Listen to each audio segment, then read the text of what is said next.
never give up tuh sebenarnya in our opinion kita ada triknya sebenarnya tuh untuk supaya never give up ya. Dan itu bukan klise karena memang that's the true formula.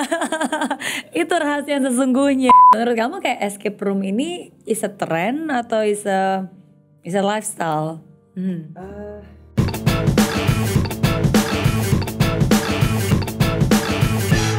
Eits, tunggu dulu.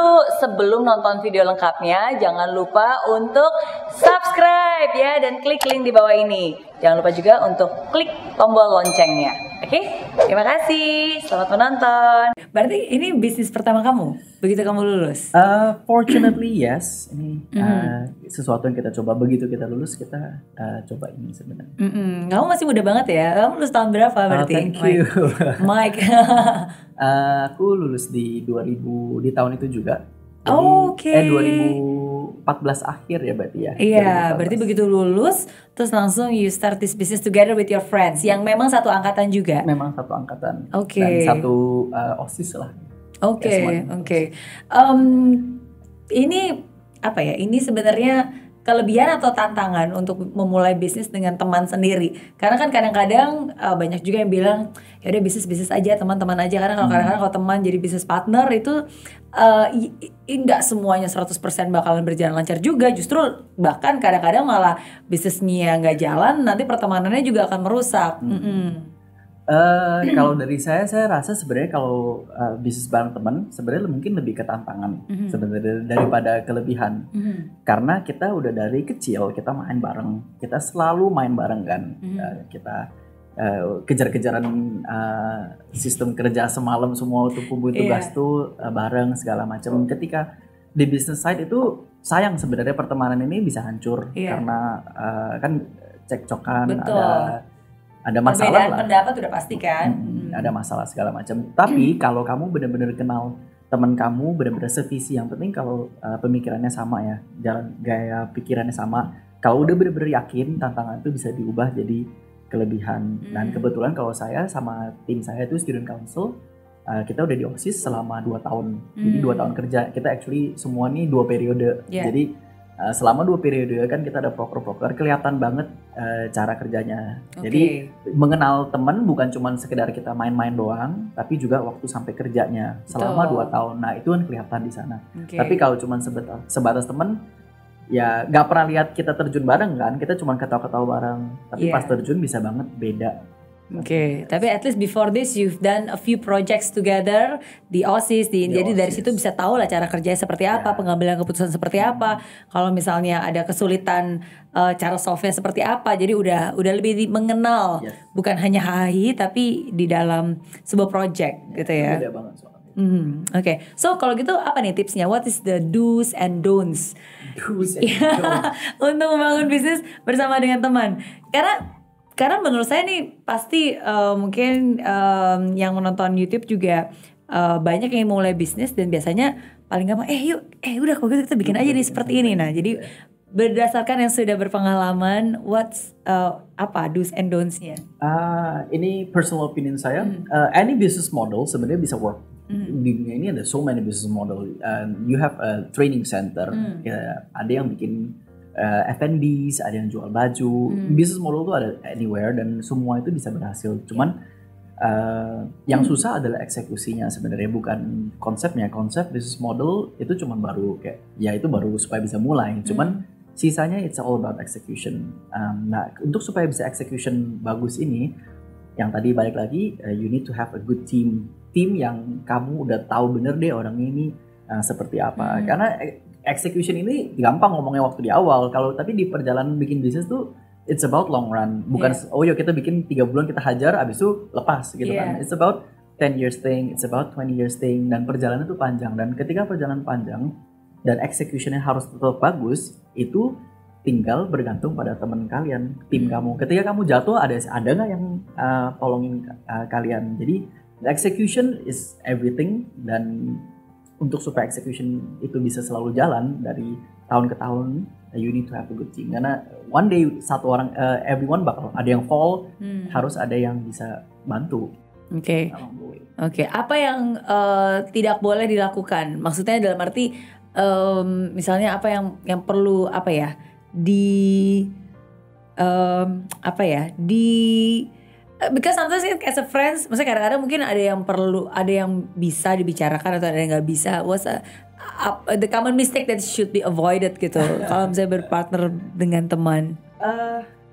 Kalau apa yang nggak harus dibicarakan, I think semua harus dibicarakan. Justru kalau ada yang nggak dibicarakan, itu nanti satu harinya yang that is the don't actually menurut gua. Jadi semua harus dibicarakan. Kalau ada yang nggak dibicarakan, itu avoid. Jangan ada yang nggak dibicarakan, karena nggak dibicarakan one day bakal dibicarakan one day. Oke. Dan nggak boleh merasa nggak enakan juga kali ya. Maksudnya sometimes kadang-kadang, aduh sama temen nggak enak deh. Sometimes justru rasa nggak enakan itu yang akan menyebabkan masalah berikutnya di kedepan. At least lebih baik dibicarakan dan dikomunikasikan. Itu yang biasanya kita harus nilai dari partner kita. Selama kalau personally, kalau di tim saya itu kita udah kerja 2 tahun. Jadi kita udah lihat nih, kalau gue bicarakan hal-hal seperti itu, responnya seperti apa. Kan ada yang gak senang, ada yang senang, ada yang oke, ada yang terima, tapi bisa melihat ini sebagai positif kritik. Dan sebaliknya waktu ke saya, apakah ada yang ngomong saya bisa terima, dan sebaliknya. It's about the team, really. It's about the team. Okay. I owe this to the team sebenarnya. Okay, that's good. Salam buat tim-tim yang lainnya. Yeay. Jadi berberapa kalian berpartner? Tim kita sebenarnya startnya bertiga, cuman ada tim kreatifnya. Kita ada tim kreatifnya, ada programmer, ada segala macam. Oke, ya karena ini butuh effort banyak ya, makanya it's not just a single man show yang mengerjakan semuanya. Karena untuk bisa menghasilkan kualitas yang bagus ya berarti butuh expertise, orang yang memang punya pengalaman dan tahu untuk bisa mengeksekusinya. Makanya jadi ada kreatif timnya sendiri, ada programmernya sendiri. Nothing is a single man show. Ya single man show bisa, cuman you cannot bisa cepet. Kalau single man show juga maju bisa cepet, tapi you won't last long biasanya, karena kan jauh jalannya. Capek nggak di tengah jalan? Betul. Today nggak apa-apa, semua ditanggung sendiri berarti kan. Sekarang nggak apa-apa. Kalau like 5 years later kayak capek juga ya. That's where the problem starts to come. Oke. Menurut kamu kayak escape room ini is a trend atau is a lifestyle? Kalau tren dan maksudnya I get this question a lot, especially dari investors ya, waktu mereka mau masuk, mereka kan tanya apakah ini sebuah tren, sebuah hype aja. So dulu gue mungkin part of bagian yang percaya mungkin ini tren ya, mungkin ini awal itu banyak banget brand yang keluar. Dan memang, tapi kan brand-brand itu banyak yang mungkin nggak terlalu fokus, nggak all out here. Sebenarnya dia punya bisnis lain, dia punya bisnis yang lebih besar. Jadi ini sebagai sambilannya coba-coba. Nah, kalau di tim kita nggak punya apa-apa. Jadi we have to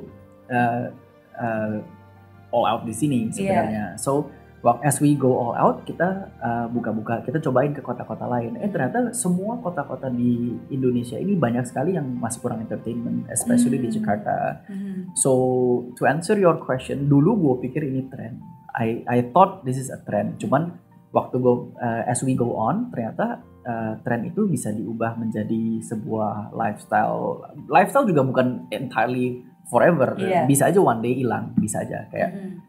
We never know lah seperti itu. Kayak things yang apalagi di era teknologi right now, kayak we thought Bluebird is here to stay, ternyata datang Grab. Ada hal-hal many things yang don't know gitu loh. Ya, our team sih sebenarnya less concerned about hal-hal seperti itu. Yang we do seperti yang what we do di awal, we just try our best and we love our job actually. Jadi kita focus on sharing the thrills and joy to the people.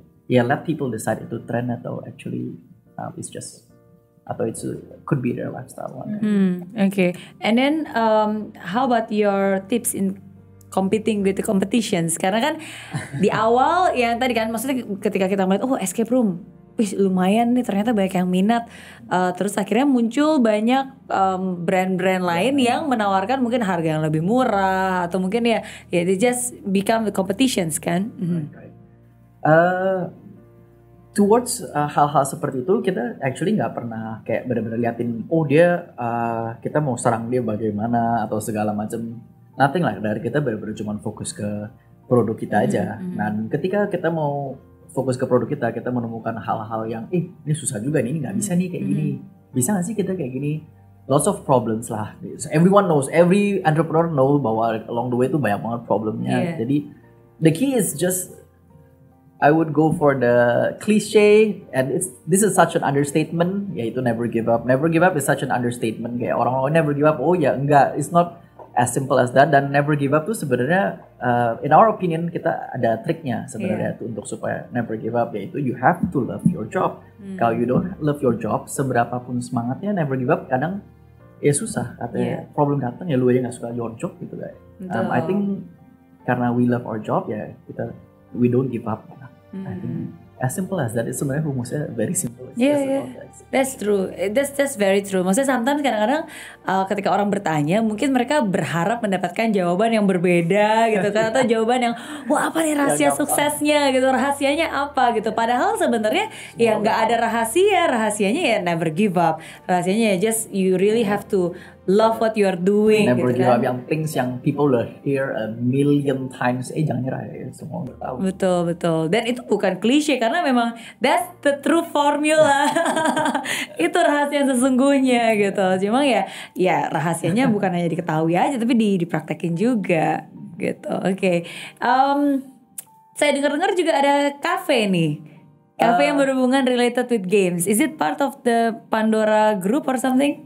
Actually, di part of our team as well yang bikin. Jadi selain dari escape room ini kita fokus on intinya kita mau fokus ke permainan yang berbasis physical. Jadi kan kita zaman sekarang semua orang ada Mobile Legends di HP mereka main. Steam juga udah naik. Jadi semua orang main computer games. Tapi kita masih human is still human, kita harus keluar dan kita harus bersosialisasi, kita harus hang out. Jadi selain dari escape game kita menawarkan produk baru itu, tapi kita baru ada 2 outlets, kita baru buka di Pakuwon Mall Surabaya. Itu cabang kedua kita actually gabungin sama Pandora, tepatnya sebelah-sebelahan.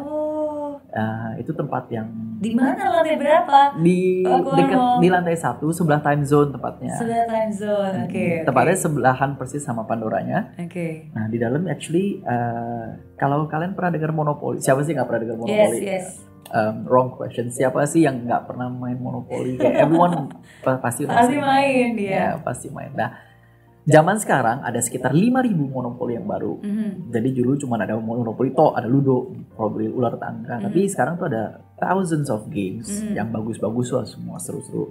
Jadi Monopoly tuh udah mungkin kayak tersaingi, trennya udah hilang. Jadi ada banyak board game yang baru. Nah, board game itu banyak gimmick-gimmicknya macam-macam.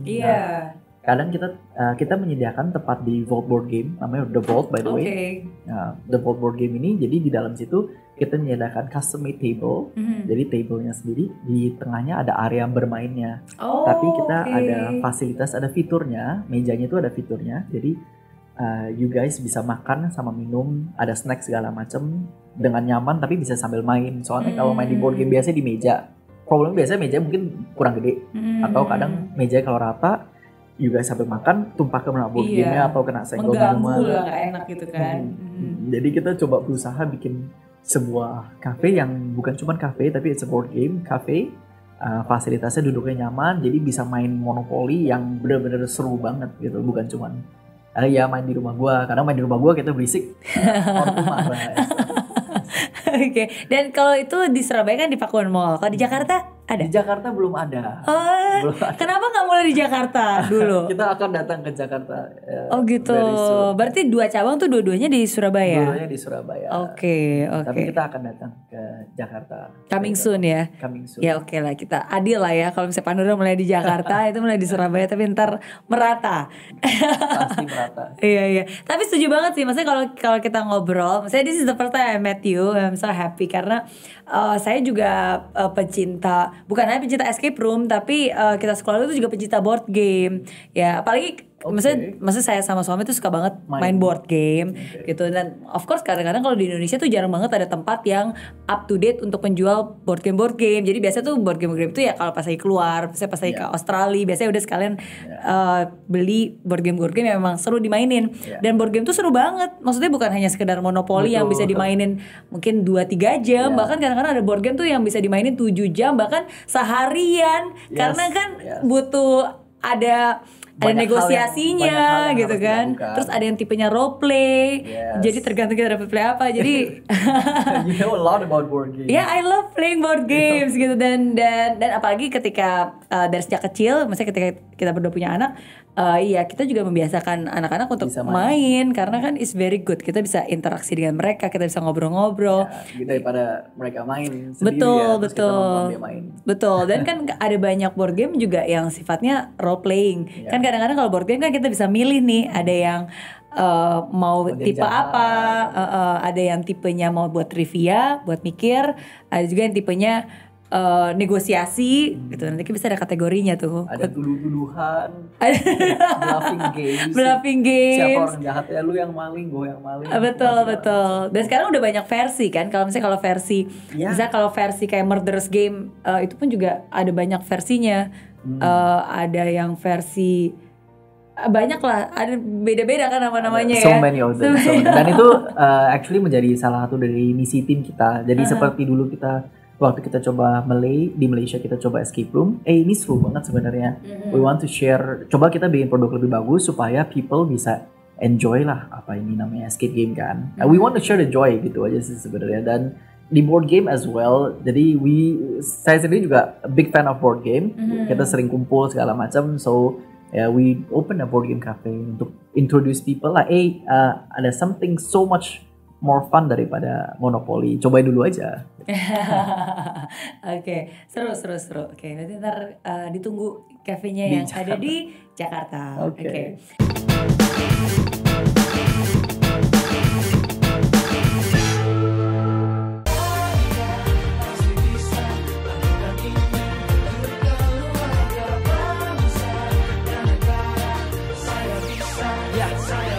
Laksana bumi tanpa hujan, hidup tanpa tujuan, kering dan mati tanpa hijaunya tumbuhan. Demikian kalau mimpi tak kunjung terjadi.